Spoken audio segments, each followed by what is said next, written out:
I'm Angel Tan from PG14, and this is my TINA Lab 2 submission.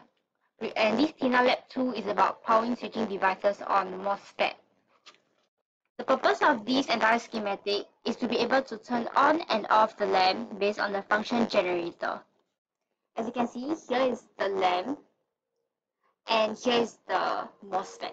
Whereas here is the function generator over here. So whenever the lamp is turned on, the MOSFET will be turned off. Okay, and this can be seen from the waveform graph.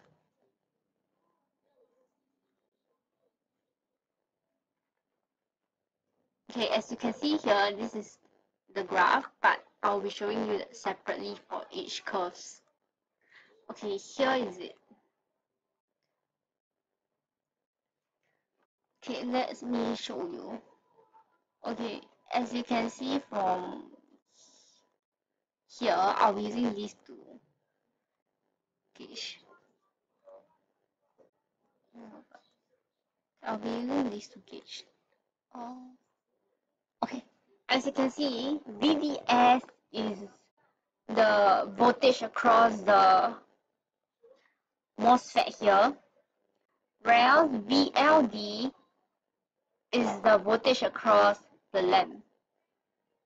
So you see, as long as whenever the MOSFET is on, as you can see here is high, the MOSFET is turned on, the lamp will be turned off.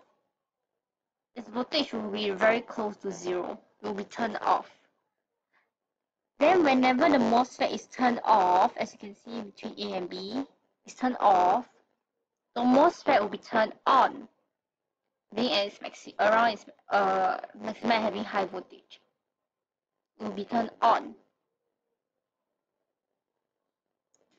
And you can also observe that whenever the MOSFET is on, the function generator VFS, which is over here, it will be turned off, same as the lamp. It will be turned off too.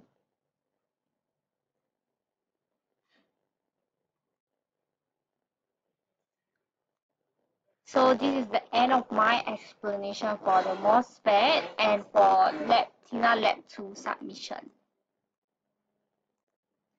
Thank you.